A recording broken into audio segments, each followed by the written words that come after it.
What's going on YouTube, and welcome to our first ever Modern Warfare 3 beta video of the year. We're gonna be doing a lot of Call of Duty this year because the game seems something that I think I will enjoy, and also Warzone. So if you like these type of videos, go ahead, be sure to like and subscribe and turn those notifications on so you guys get notified when every video goes live. So today we're just be taking a look at the settings that I'm rocking. I am level 12 already, so I've been playing the game for a decent amount. We're gonna go over some of the weapons that they have in the game, the kill streaks they have in the game, the operators they have in the game, and just overall what is in this beta. So without further ado, let's go ahead and hop into these settings. Graphic settings, this is on PlayStation, so there's not much gonna be here. Just make sure you have depth of field off. Fidelity FX I would put on, and then like your strength, your basically your sharpness strength, put like 80 to 100.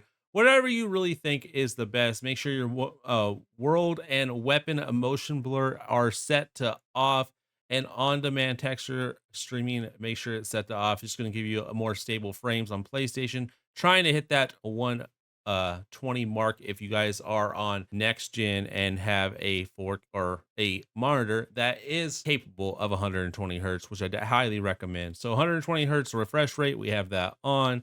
Field of view, this is personal preference. 105 is what I'm rocking right now. Just kind of like going, kind of experimenting with that. So like 105 to 120 is probably where you're gonna want to be at. I would not go below 100. So definitely 105, I think is a good sweet spot if you like a lower FOV. Safe area. A lot of times we can turn this. What you'll see a lot of people do is they lower the safe area, and what this does is it just makes everything closer to where you're looking. So you're able to look at the mini map a lot easier, stuff like that. So not a bad idea to mess with the safe area, and normally I always bring that in just so I can actually see it. Okay, now when it comes to audio, I'm messing around with audio once again. I don't know what's gonna be the best for this game. Home theater, I feel like was really good last time, but we're trying the headphone-based booth. Headphones, home theater is probably what I'm gonna try next. But that's pretty much all it is with the audio. Now, when it comes to our controller settings, I'm probably going to be messing with this. Right now, I'm flipping L1 and L2. So I shoot with L1 and R1 instead of L2 and R2 just because it seems a little bit faster. If you have like a pro controller that has the digital triggers, you probably don't need to do that. I am using a PlayStation 5 Edge controller. It doesn't have like the what do you call it? It has a trigger stops, but it doesn't have digital trigger. Now, when it comes to stick preset, default is the way to go. Probably controller vibration. I would recommend having that off unless you absolutely cannot play without it. But I'm telling you, it's going to help your aim out tremendously if this setting is off. So trigger effect off. We don't want to use haptics for the triggers at all. Dead zones.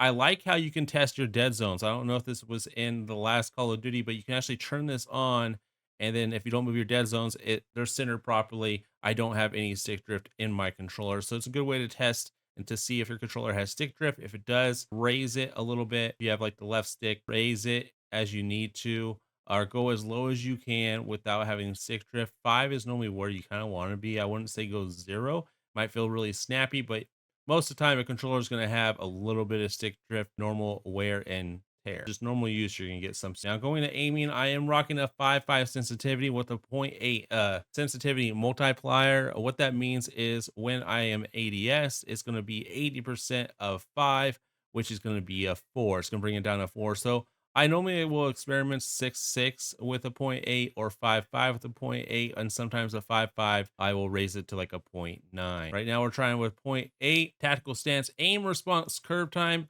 I would like experiment with standard and dynamic. I know a lot in Warzone, most people are going to use dynamic, but in multiplayer, you could go with standard or dynamic. It's kind of a personal choice, but I would experiment with these and see how you do, which one you think you are better with for multiplayer.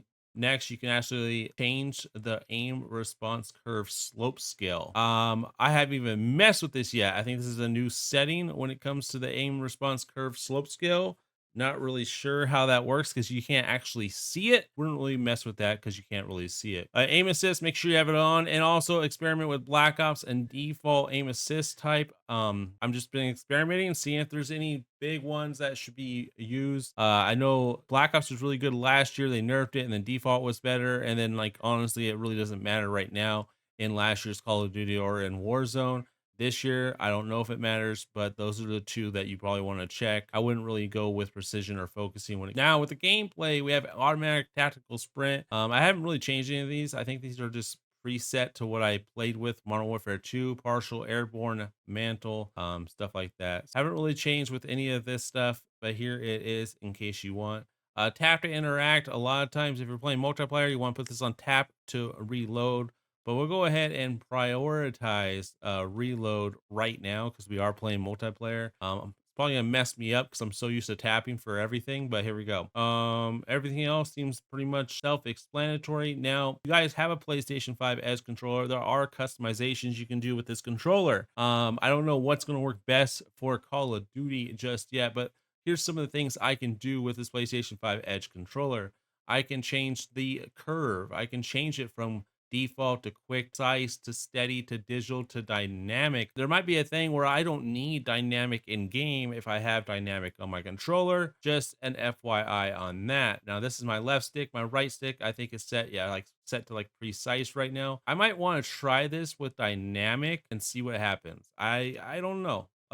It could change something. It could definitely change something. I might have to give it a try. But trigger dead zones, you could also change your dead zones so it shoots faster and you don't have to press on the controller as much, especially if you don't have trigger stops. But obviously, this controller has trigger stops built in. But even with the trigger stops built in, you can make this a little bit better. Vibration we don't use, trigger effect we don't use. You can also customize the button assignments and the paddles and what they do. So for I have like X and triangle for plates if I was playing Warzone, stuff like that. But yeah, definitely something I'm gonna go into and try to like master. Where do I want this? How does it feel? How's my aim assist feel? Especially on the left stick, I'm not too much worried about. I want it quick as possible, very reactive. But on the right stick where I'm aiming, it's like, where do I want it? You know, do I want it steady? Do I want it dynamic? Stuff like that. Just depends on how I want it. I think I'm gonna try dynamic though, but then I might mess with maybe change it in the settings and see just how it feels. I wish we had like a practice mode where we can hop in and practice some of this stuff. But see how it has aim response. I can change that to standard, and then I have that extra stuff that I could use in my other setting or my controller and see what happens. So next thing we're gonna look at is just like the variety of guns that we can use in the beta. So if I go to like one of my custom loadouts, just go create one just so we could see it. You'll see it right here. For assault rifles, we have the FVA 545, the MTZ 556, and the MW. For battle rifles, we have the MTZ 762 and the BAS-B. For SMGs, we got the Rival 9, the AMR, and the Striker. Really, really good. For shotguns, we have the Riveter and the Lockwood 680. For LMGs, we have the Holger 26 and the Polyot 762. For marksman rifles, we have the MTZ Interceptor and we have the W. And sniper rifles, we have the Longbow and the KV Inhibitor. Now, also with these guys, we also have infantry vest. It increases your tactical sprint duration and reduces refresh time. So if you want to just fly around the map, reset that tactical sprint as fast as possible, the infantry vest is for you.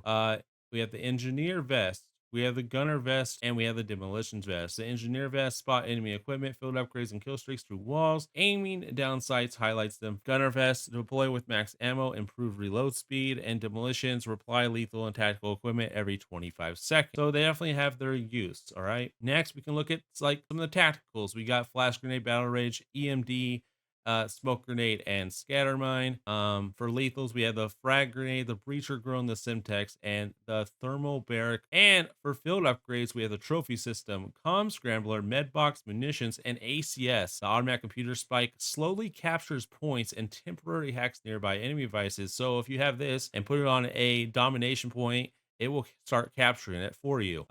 Now, for our equipment, now this is what I really want them to do. I want them to move this equipment and like gloves, boots, and gear to Warzone. As far as I know, they are not moving this to Warzone, but hopefully in the future they do. Quick gloves, increase weapon swap speed. Scavenger, resupply ammo and throwing knives. And commando, reload while sprinting. So all of those could be very usable. So have to choose wisely. Lightweight boots, increase movement and swim speed. Climbing boots, increase climbing and mantling and reduce fall damage. Stalker, increase strafe and ADS movement speed.